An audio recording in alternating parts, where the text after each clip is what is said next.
예, 시청자 여러분 안녕하십니까? 주말에 만나는 특별한 만남 강연재 변호사 나오셨습니다. 네, 안녕하십니까? 안녕하세요, 선생님. 예, 잘 계셨습니까? 안녕하세요. 예, 요즘 뭐 어떤 활동을 주로 하고 계십니까? 뭐 생업에 일중하십니까? 예, 똑같습니다. 변호사 일하고 예. 예, 정치 뉴스 많이 보고 예. 예, 그러고 있습니다. 자, 지금 한국당 사장님 유튜브 바쁘시죠? 예. 저희 뭐 매일 그냥 다람쥐 쳇바퀴 돌듯이 돌고 있어가 가을이 왔네, 겨울이네 뭐 이렇게 생각하죠. 저는 뭐 저기 책과 그다음에 영화만 많이 볼 수 있으면 막 혼자 놔둬서 화성에 가서도 살 수 있습니다. 영화는 저도 되게 좋아하는데. 네. 뭐 어떻게 보십니까? 극장에 가서 보십니까? 극장에 가서 보는 걸 좋아하는데 이제 그거는 뭐 갈 사람도 있어야 되고 시간도 있어야 네. 되고 그래서 주로 집에서 올레 TV. 올레 TV에 저는 거기에 프라임 무비페. 저도. 그다음에 캐치원. 그다음에 또 넷플릭스까지 이제 왓챠 그걸 달아보려다가 잘 안 되더라고 가입이. 그래서 아직 그걸 못 보고 있습니다. 네. 저는 요새는 영화보다는 영드, 미드, 중드까지 요새 있더라고요. 그래서 드라마를 좀 골라봅니다. 참 잘 만든 드라마들이 있죠. 네, 저도 요즘 이제 보고 있는데 저는 주로 이 추리, 수사, 스릴러 이런 거 주로 보는데 요즘 잭 테일러라고 보고 있는데 아일랜드의 고레이를 무대로 한 수사 너와르입니다. 그래서 재밌더라고요. 그 아일랜드 고레이 보면 우리가 뭐 한국에 뭐 이 가수들이 거기 가서 노래 많이 부르잖아요. 원래 그런데 실제 고레이를 보니까 상당히 세락해가지고 좀 변두리 같고 그 드라마에서는 별로 안 좋더라고요. 자, 그건 그러고 얼마 전에 네. 또 뭐죠 그 애청자 수 엄청 뭐 넣으셔가지고 거기 저 구독자가 돌파, 이제 구독자. 20만 명을 지난 금요일 날 그 9시에 오후 9시에 20만을 넘었습니다. 네, 대단하십니다. 아주 감사합니다. 열심히 하신 보람이 이제서야. 예. 자, 그 강연재 변호사 나오시면 이게 주말에 시청률이 확 올라가더라고요. 14만 명까지 기록했는데 저는 시청자들이 좀 얄팍하다. 미모를 보고 이렇게 보시나 내용을 보고 보시나 이렇게 좀 그런 생각을 해봤습니다. 네. 미모는 아닐 것 같고요. 네. 예. 자, 오늘 그 이제 첫 이야기로 저는 장하성 그 정책실장하고 홍준표 한국당 전 대표가 같은 아파트 단지에 네, 살더라고요. 전 송파에 같이 살거나 했는데 같은 아파트 단지는 몰랐습니다. 보니까 송파 그 아시안 게임 선수촌 거기가 보니까 가격이요. 2016년 11월 달에 17억이었는데 이제 2017년 11월 달에 23억을 넘었다가 지금은 또 몇 달 사이에 더 올라서 28억이고 주민들은 29억 5천 미만으로 팔지 말라는 거예요. 네. 그런데 제가 하나 궁금한 게 변호사니까 답변을 잘 하실 것 같아요. 자유시장 경제에서 이 담합을 하면 공정거래 위반 아닙니까? 그렇죠. 그러면 주민들끼리 담합을 해서 얼마 이하로는 팔지 말라고 이렇게 압력을 가해서 가격을 담합하고 또 이 내놓은 사람 중에 싼 물건이 이 네이버나 이런 부동산에 올라 있으면 허위 매물로 신고를 해가 그 사람을 갖다가 마치 이 상거래 행위를 방해하고 이런 부분들은 명백한 법 위반 아닙니까? 그게 이제 좀 어떤 경계선상에 있는 것 같아요. 그러니까 이게 경계선상에. 언뜻 보기에는 아파트마다 또 자발적인 커뮤니티 이런 게 있는 것 같더라고요.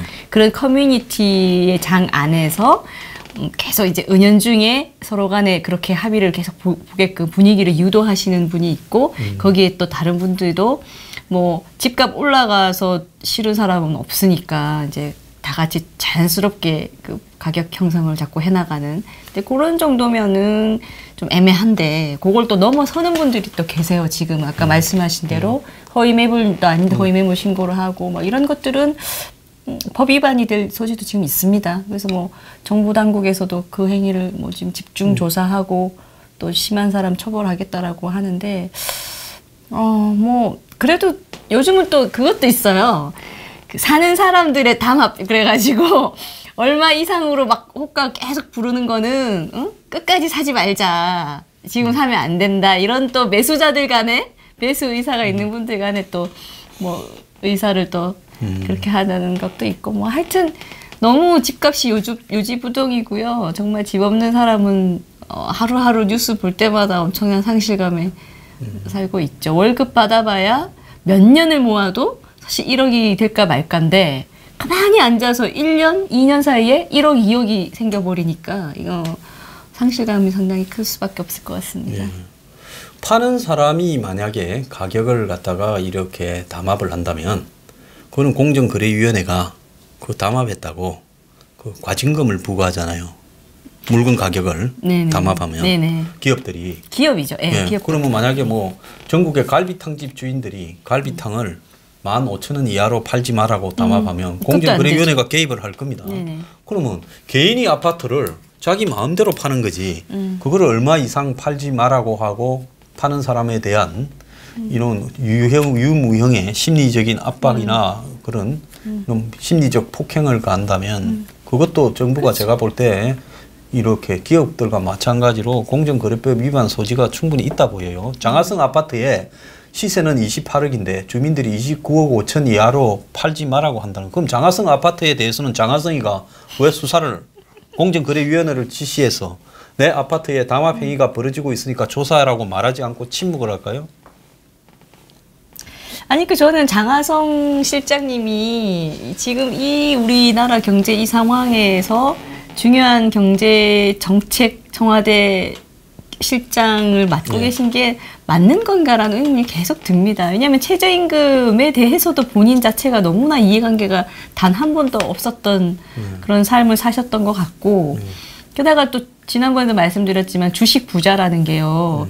어떤 그 피땀 어린 노동과 근로를 통한 소득이 아니거든요. 기본적으로. 대표적인 재테크 수단이잖아요. 우리나라에. 그리고 정보를 빠르게 기밀하게 접할 수 있는 사람이 절대적으로 유리한 재테크 수단인데 그 수단을 통해서 어쨌든 주식 부자가 되셨다는 거 하고 그리고 지금 말씀하신 강남에 아파트 50평대를 사시면서 가만히 있으면서 본인 집값부터가 지금 쫙쫙 오르고 있으시거든요.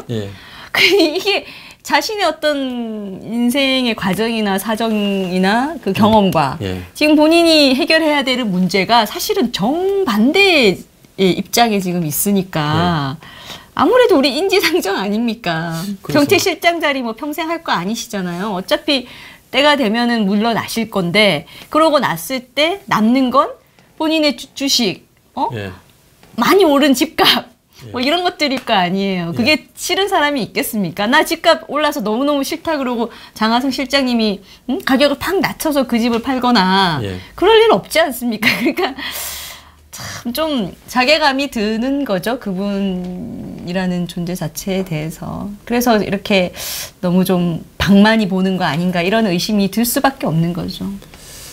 자, 그런데 이 집안이 보면 아버지도 국세청장에 장관을 하고 민주당에 옛날에 국회의원을 했던 분이고요. 제가 옛날 정치할 때 그 부친이 그때 장관하고 계셨어요. 국회의원 하다가 장관 DJ 되고 난 다음에 장관 갔고 또 집안이 호남의 부자 집안이고 전라도 유명한 명문가. 네, 그리고 명문가가 뭐 대한민국에 딱 많아가지고 부잣집의 자식이야 뭐 명문가가 되지 가난한 집에 뭐 명문가가 이 3대 가는 거 봤습니까? 굉장히 부잣집이었나 봐요. 호남에. 그래서 또 그 집에 보면 뭐 장하진부터 시작을 해서 인물들이 많지 않습니까?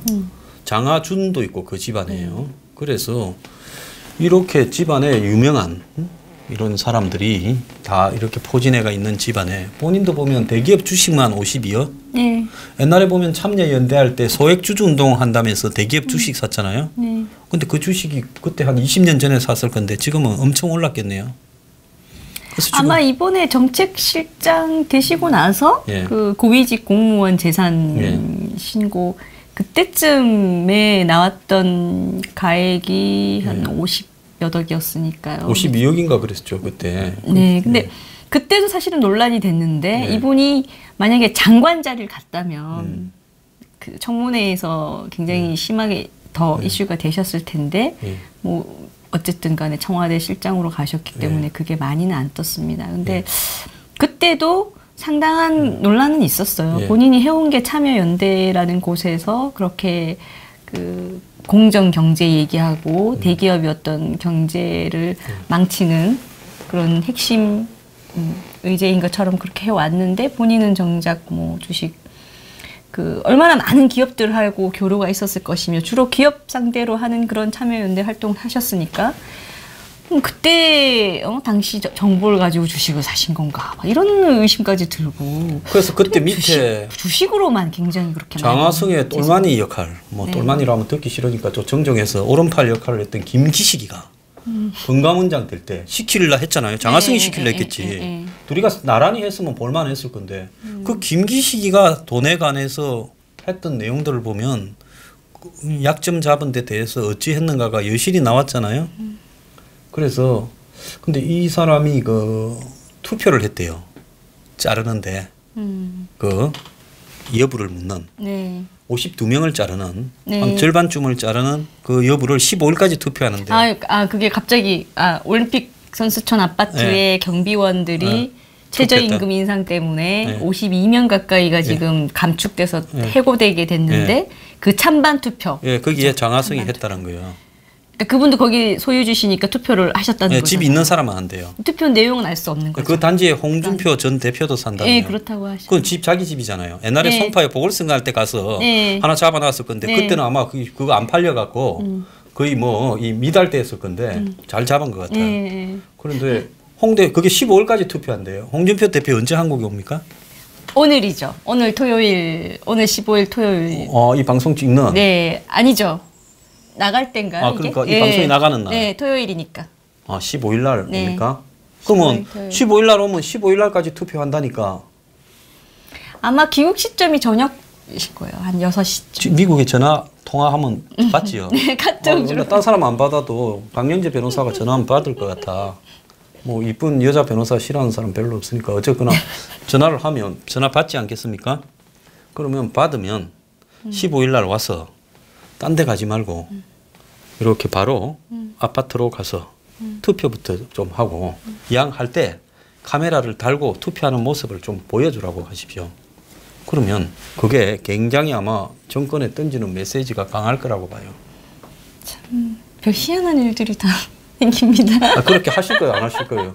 말 이렇게 빼지 말고. 제가 건의 드릴게요. 꼭 하세요. 아마 그분이 딴 거 여기 와서 100번 이야기하는 것보다 공항에서 왜 왔냐 하면 아파트 경비원 자르는 거 나는 반대해서 투표하러 간다 하면서 바로 그냥 기자들 뒤에 달고 송파 아파트로 가서 거기서 쾅 찍어가지고 그거 뭐 투표지 공개했다고 그거 무슨 선거법 위반 아닐 거 아니에요. 그럼요. 나는 이렇게 공개를 해버리시고 이렇게 공개를 카메라 앞에 해버리고 그러고는 투표함에 집어넣어버리면 제가 봤을 때 사회적으로 굉장히 이 정권에 대해 거의 엿먹으라. 진짜 저라면 근데 그렇게 할 것 같은 게 소신 때문에도 그렇게 할 것 같아요. 왜냐면 저는 가서 반대 투표를 하면서 우리 지금 이 사는 아파트만큼은 법 때문에 안 될 수는 있겠지만요. 최저임금을 원래대로 하면서 52명을 그대로 원래대로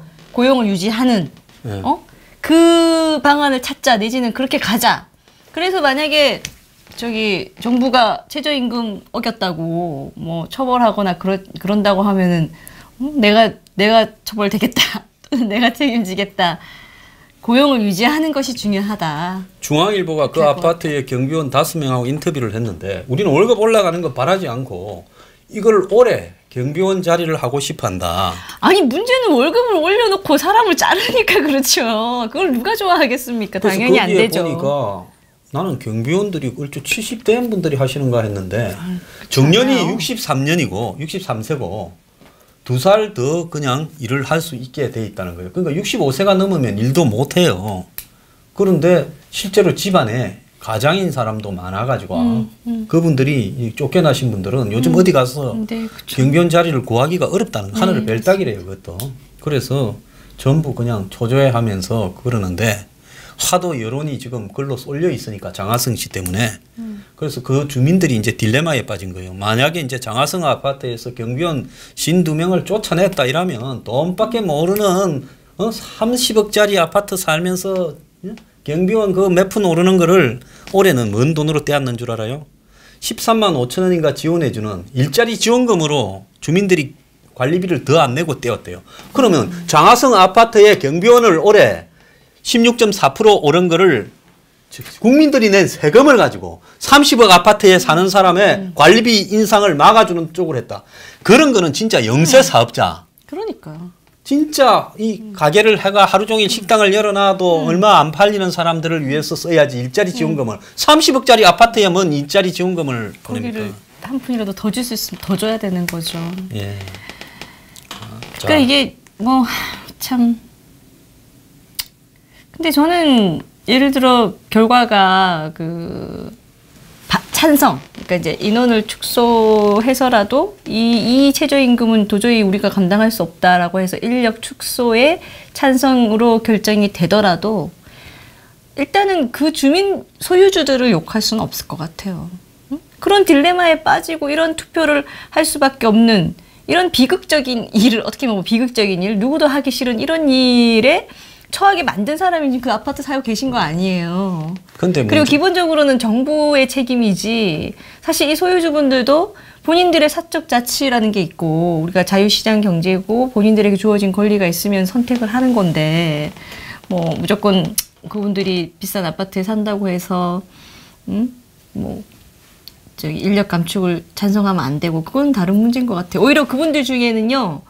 이분들 자르는 건 싫은데 한번 봐라 정부 너네들 특히 이 아파트 같이 저희 소유주로 있는 장하성 전체시장이 하는 행동의 결과가 뭔지를 한번 느껴봐라 라는 심정에서 또 찬성하시는 분도 있다고 저는 들었어요. 찬성하겠다라고 하시는 분들. 자기 돈 9만 원 10만 원 나가는 건 안 아까운데 한번 그 파장을 좀 알았으면 좋겠다라는 생각에서 하신다는 분도 있는데 근데 문제는 결과적으로 당장 이제 찬성돼서 잘렸을 때 피해는 그 인력 감축 대상이 되신 분들이 입게 되니까 그게 좀 안타깝고 그런데 한국에 어느 아파트에 서로 몇십 년씩 사는데 한 사람이 무리를 일으켜서 전체 주민들을 귀찮게 만들고 양심을 테스트하게 만들었다면 보통 그 주민 대표 무슨 입주자 대표 회의에서 그 사람한테 당신은 미안하지만 이 아파트에 안 살았으면 좋겠다고 내쫓습니다. 예? 그리고 그 아파트를 주목을 시켜갖고 솔직히 말하면 재산권에 좀 불편하게 만들고 있잖아요. 그런데 왜 못하는 줄 알아요? 이 정권에 2인자 3인자니까 다 그냥 홍준표가 아니라 장하성한테 말 한마디도 못하는 거죠. 저는 그런 비급성. 아니 한국에 한 30억짜리 아파트 살면 재산은 그것보다 두세 배들 다 되실 건데 그렇게 무리를 빚는 사람을 내쫓지도 못하고 말도 한마디 못하고 그걸 투표를 통해 가지고 결정해야 되는 그런 저는 비겁함에 대해서는 나는 좀 규탄하고 싶어요. 강 변호사하고는 이야기가 좀 다른데. 진짜 아니 말씀 듣고 보니까 저도 왜 당장 그런 생동감 넘치는 일부터 안 생기는지가 의문인데요. 그 잘리는 대상이 되신 분들하고 나는 이분들이 잘리는 것도 원치 않고 이런 터무니없이 갑자기 부담이 늘어나는 것도 싫고 이런 상황을 만든 사람이 제일 싫다. 이런 분들은 또 같이 합세를 해가지고 그 시위라도 좀 해야지 정상인 것 같은데 참 얌전하게 그냥 또 투표 붙인 그거를 또 투표를 하시고. 그거 다 살만하고 한국 사회에 큰 기업에 계시거나 큰 자영업이나 전문업을 하시거나 또 공무원이거나 뭐 그런 내놓으라 할 사람들만 살 건데 그런 사람이 장하성을 보고 뭐라 하다가는 후환이 두려워서 말 못하는 거다. 그렇게 생각을 하겠습니다. 소시민도 아니고 그건 소시민도 아니에요. 거기 사는 분들은. 그냥 그렇게 이해하고 가야 안 되겠습니까? 뭐 거기 네. 좌우간 그 결정은 제가 볼 때 홍 대표만 투표하면 가결은 절대 안 되고 이 부결돼서 안 잘리는 걸로 갈 것 같아요. 그 홍 대표가 투표하는가에 달려 있다. 저는 그래서 우리 홍 대표를 존경하는 강연재 변호사께서 꼭 그 전화 돌리시기 바랍니다. 오히려 일찍 오셨으면 좋았을 뻔했다. 그죠? 일찍 와서 딱 말씀하시면 마지막에 주인공은 마지막에 나타나가. 아니 투표에 영향을 못 주잖아요. 그 전에 웬만한 사람들은 다 투표를 해버렸으니까. 그러면 페이스북 하잖아. 그러면 이 방송 녹화하는 날 저녁쯤에 페이스북에 내 아파트의 경비원을 최저임금으로 이렇게 올려가지고 결국 그 사람들이 왜 피해를 지어야 되고 주민들이 왜 또 갈등을 느껴야 되느냐. 이 모든 잘못은 문정권과 장하성 때문이야 하면서 내 투표하러 갑니다. 네? I 비백 이러면 되잖아요. 투표하러. 네. 자, 좋은 의견이십니다. 오늘 뭐 장학생이 이야기하다가 시간 많이 자, 문재인 정권의 지지율이 갤럽 조사에서 49%로 지난 금요일 날 나왔어요. 네. 그래서 이제 우리나라에 보면 여론조사 회사가 많이 있는데 갤럽하고 이제 리얼미터가 이제 쌍두마차고 메이저고 나머지는 이제 마이너인데 마이너에서는 34.8도 나오고 뭐 44.4도 나오고 49, 8 많이 나왔습니다. 그런데 이제 메이저에서 갤럽까지 49에 떨어지고 리얼미터만 유일하게 뭐 52, 3%에 네. 일주일에 0. 몇 %씩 이렇게 조금씩 떨어뜨리고 있어요. 그래서 제가 참 이상한 게 푹 떨어지다가 55 전후부터는 일주일에 0. 한 몇 %씩 1%씩 이렇게 살짝 내리고 있어요. 이 여론조사 믿습니까? 저는 여론조사 잘 안 믿습니다만 또 예, 뭐 실컷 열심히 여론조사 하신 업체에다가 또 그렇게 얘기하면 섭섭해 하실 테고. 저 그 업체들 정신 좀 차리고 다음 정권 바뀌면 업체가 조사한 로우 데이터 한 번은 전부 뒤져가지고 압수수색해서 그래서 진짜 조사가 그렇게 나왔는지 그 과정에서 조작이 있었는지를 봐야 된다고 봐요. 왜 그런가 하면 한국 같은 경우에는 2차례에 걸쳐서 여론조사로 대통령이 결정됐어요. 네, 그죠? 그럼요. 세상에 여론조사 업체 한두 개가 대통령을 결정하는 일도 전 세계에 없거니와 한국 정도 수준에서 그건 창피한 일이고 또 더 나아가서 우리가 매주 문재인이 52%다 49%다 하는 걸 여론조사만 쳐다보면서 알게 되는 거고 거기에 따라 엄청난 사회적 영향이 미치잖아요. 네. 문재인의 정책이 확 바뀌고 정책에도 바뀌고 그러면 국민들은 그 여론조사가 공정하게 결정되는가에 대해서 전혀 파악할 수 없어요. 그래서 그런 여론조사 회사도 무슨 사각지대 성역에 있는 것도 아니고 한번 로 데이터를 틀어봐야 된다. 왜냐하면 보정이라 해가 숫자를 못 채우거나 뭐 자기가 원하는 집단이 부족하면 그걸 갖다가 그쵸. 이렇게 메꿔 놓고 그렇게 하지 않습니까? 자, 근데 지지율 떨어지는데 최하위층 국민소득으로 네. 그러기 하고 자영업자 중도층의 이반이 심하다고 네. 그래 놓더라고요. 어떻게 봅니까? 다들 아시는 내용이잖아요. 네.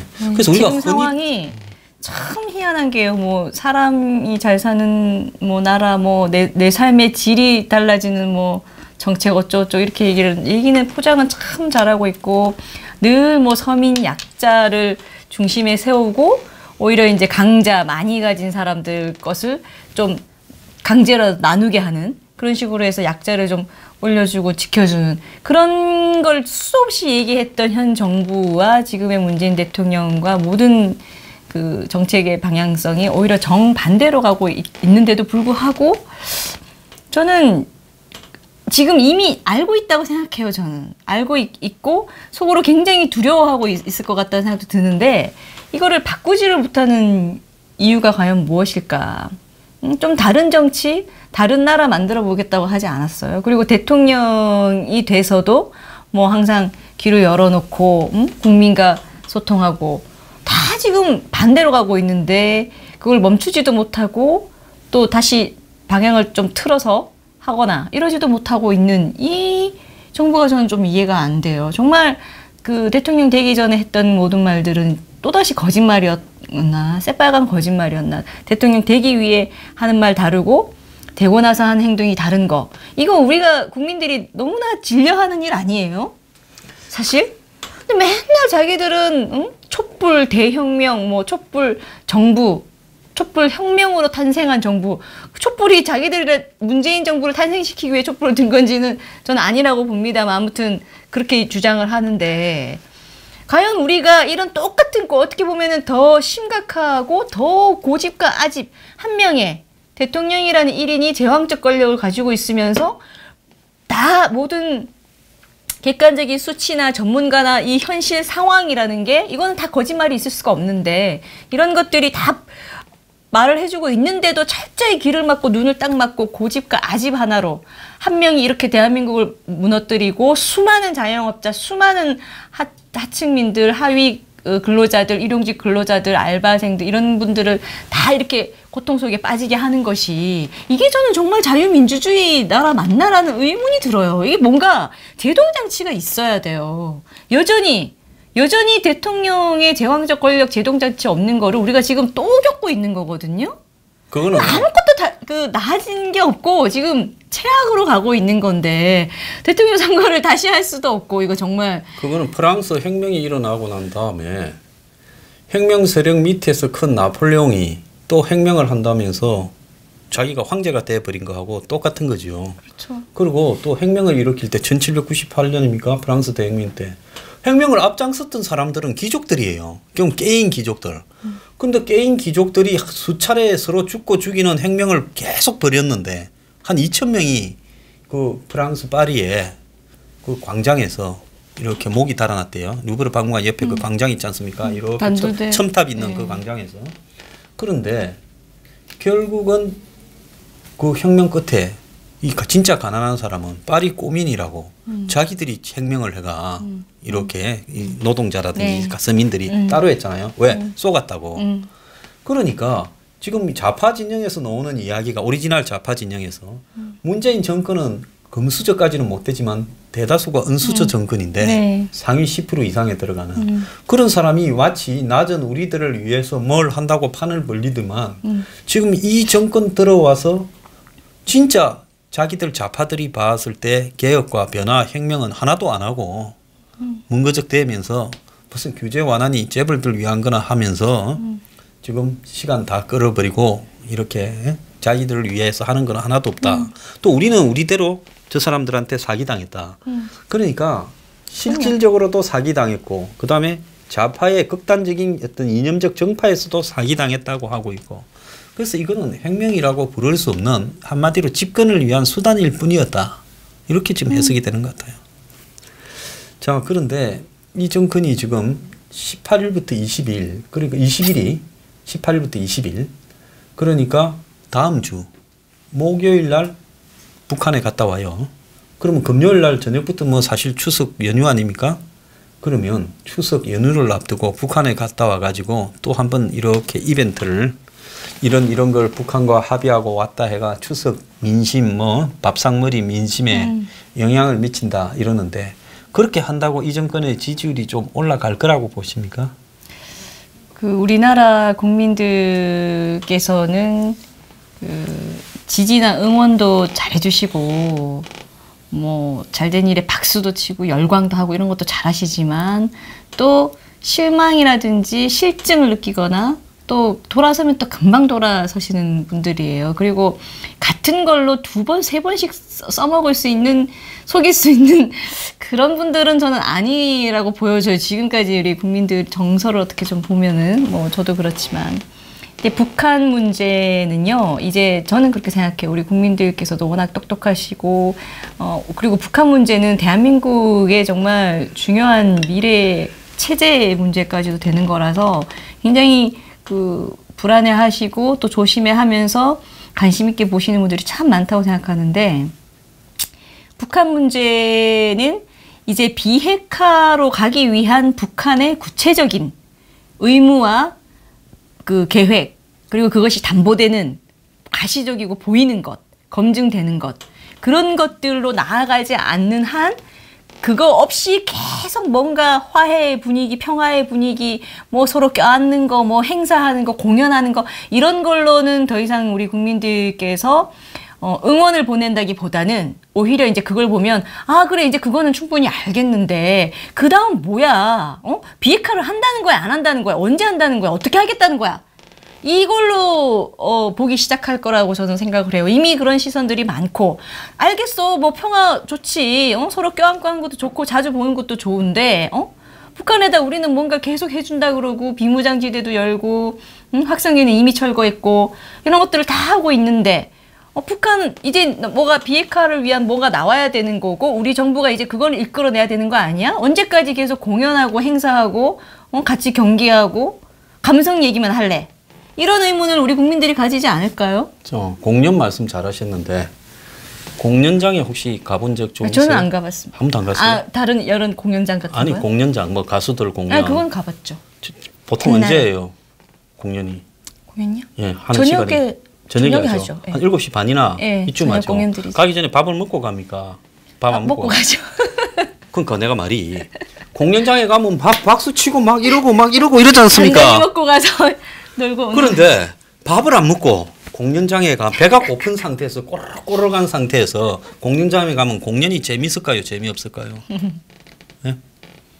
자, 이 말을 왜 하는가 하면 지금 김정은이 문재인이 둘이 쇼를 저기 일종의 공연이라고 보면 그것도 국민들이 배가 두둑해야 그 쇼도 느긋하게 바라보면서 무슨 감동이나 감성이 좀 있을까 말까 하지. 배가 고파가지고 죽겠는데 배고프면 재밌는 게 한 개도 없어요. 오락실도 가봐요. 배 고픈데 오락실 가면 아무 그럼요. 재미도 없고 뭐든지 귀찮아. 그래서 국민들이 지금 배를 갖다가 몇 끼를 쫄쫄 굶고 있는 사람이 많은데 그 국민들 앞에 둘이서 쇼하면서 그 쇼에 제작비가 밥 한 끼 먹는데 45억이었다. 이번엔 저거 제작비가 얼마나 나올지 몰라요. 저 평양 쇼의 제작비가. 국정원 월급이 세 가지로 나눠져 있다라는 거, 국정원 예산이. 그래서 국정원 예산의 하나는 특수활동비고 주는 그게 올해 4,600억. 또 거기에 상응하는 예비비 중에 국가 보안 활동에 대한 비용이래가 또 4천 몇백억이 있다. 그 다음에 각 부서에 지금 2,600억인가 되는 특수활동비 속에 국정원 돈이 포함되어 있다. 이 세 개를 합쳐야 된다. 그러면 세 개 합치면 1조 얼마가 될 건데 이 1조 얼마 되는 국정원의 이런 비용 중에서 어디다가 갖다 쓰고 어떻게 했는지 요즘 간첩 잡은 거 봤어요? 간첩 비슷하게 잡힌 사람이 큰 소리 치고 있는 거는 봤죠. 그래서 서총령 출신 북한의 IT 무슨 사업가가 안면 인식 그래가 뭐 내를 잡아 넣었다고 막 검찰총장 나와라고 큰 소리 치는 거는 봐.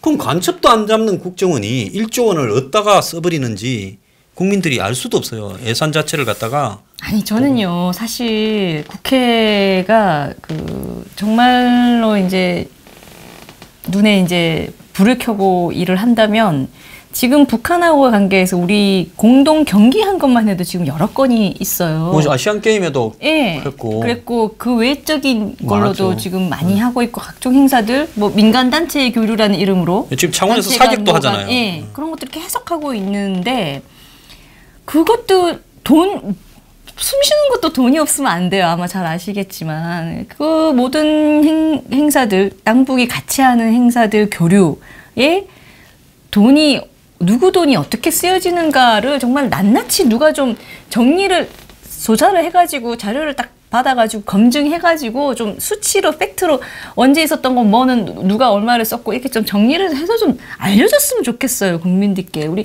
언론이라도 혹시나 그러니까 궁금하지 않으세요? 그냥 막연히 썼겠지 하는 거 하고. 뭐 대표적으로 그때 보면 그 김여정이 일행이 왔을 때 처음에 왔을 때 워크힐에 있었잖아요. 에스턴 하우스에 있었다는 거야. 에스턴 하우스라고 들어는 봤죠. 워크힐에. 뭔지 몰라도 하여튼 대단히 비싼 곳일 것 같은. 2,500만 원 정도 한다는 거예요. 그냥 성 같은 유럽의 귀족의 이 성 같은 방 하나를 집을 방이 아니고 집 하나를 통째로 거기 살았다는 거 아니에요. 그래가지고 그는 또 김여정이 가고 난 뒤에도 뭐 남아가지고 북한의 이 경호요원들이 혹시 채모나 뭐나 하나 흘렀을까봐 다 이렇게 수거해서 싹 정리했다는 거 아니에요. 그래서 그거 에스턴 하우스에 있었다. 그게 언론에서 아무도 보도를 안 해서 제가 유일하게 떠들었어요. 자, 2,500만 원짜리 집에 그때 처음에 개회식 때 왔을 때 몇 박 며칠 있었잖아요. 거기에 있다가 가서 그 일행들만 워크힐에 지불한 돈이 2억이 훨씬 넘었다는 거예요. 몇 명이. 밥값하고 먹는 걸로. 판문점 선언하는 날 얼마 예산 들어갔는가 들었어요? 기억이 안 나요. 그 판문점의 수리 비용으로 행사장 쓴다고 10억. 밥 먹는 용도로 해서 45억이 나갔다잖아요. 뭔 밥을 어떻게 먹었길래? 다이아 가루를 갖다가 이렇게 갈아가지고 볶음밥으로 해 먹었는지. 예?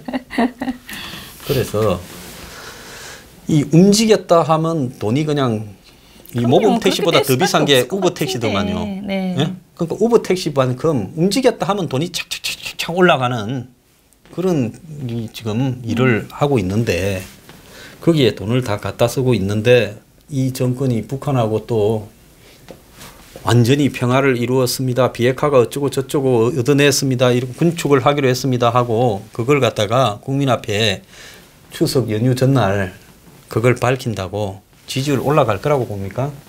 저는 아까도 말씀드렸지만 구호에 불과한 거는 이미 많이 나왔기 때문에 안 되고 또 행사, 교류 이런 걸로는 안 되고 만약에 정말 김정은이 작심하고 예를 들어 비핵화에 관해서 징일보된 정말 구체적인 날짜까지 얘기를 하면서 어디를 어떻게 하고 그리고 보다 더 중요한 거는 그런 거를 자기들끼리만 하는 게 아니라 항상 비핵화의 핵심은 제3의 검증이에요. 이거 없는 지들끼리만의 비핵화는 그냥 내가 알아서 할 테니 그냥 내가 한 건 믿어라 이거밖에 안 되기 때문에 국제사회나 뭐 미국이나 우리도 마찬가지고 그렇게 바보같이 비핵화 진행을 하는 곳은 아무도 없기 때문에 항상 최종적인 거는 완전하고 정말 확실한 제3의 눈으로 확실히 검증되는 것이죠. 거기 직접 가서 한 단계 뭐 처음부터 완전히는 안 되겠지만 조금이라도 뭔가를 했다면 검증 그 다음 단계도 하는지 안 하는지 보고 이행을 하면 또 검증 이렇게 이제 철저히 수순을 밟아 나가야 되는데 그 수순의 첫 단계를 지금 획기적으로 하고 있네라고 느낄 만한 뭔가가 있지 않은 이상은 저는 문재인 정부의 노력이랄까 어떤 그런 것들이 현재로서는 박수 쳐주기 힘든 상황이고 오히려 그에 반해서 경제에 지금 심각하게 무너지고 있는 것들 이런 거를 방기 내지는 아까 말씀드린 것처럼 알면서도 되돌리지 않고 시정하지 않고 계속 무너뜨리는 그런 심각한 이 정도면 거의 뭐 고의라고 해야 되잖아요. 중과실은 고의에 가까우니까 그런 수준의 지금 행보를 하고 있는 거다 이렇게밖에 볼 수가 없겠네요. 저는 이번에 추석에 한 집안을 가상을 해봤습니다. 할아버지는 은퇴해서 중개업소 복덕방하고 그다음에 아들은 대기업에 이제 다니는 화이트 칼라고 이제 손자는 이제 아르바이트를 하는 이런 집안인데 대학생인 거예요. 네.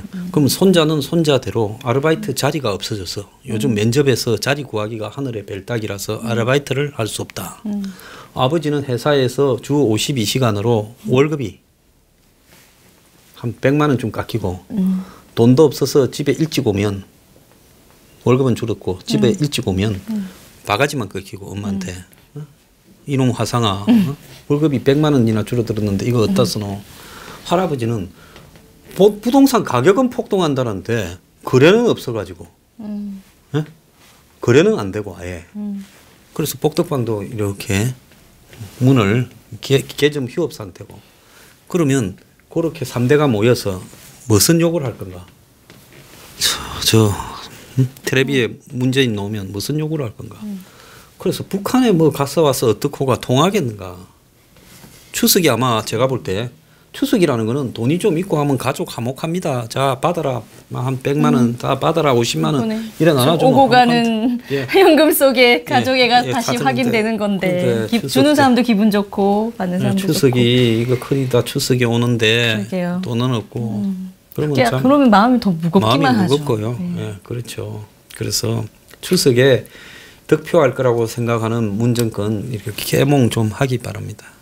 그리고 말씀 듣고 보니까 진짜 명절은 가족 간에 오고 가는 돈이에요. 그러니까 그게 돈이라고 표현하면 이상해 보이지만 솔직히 양말 한 세트, 과일 한 박스를 사가도 돈이잖아요. 그리고 가족이 뭐 한 명밖에 없는 경우는 잘 없으니까 뭐 형제 자매가 또 여러분이 시골에 있고 뭐 대도시에 있다 그러면 또 여러 명 거 준비하는.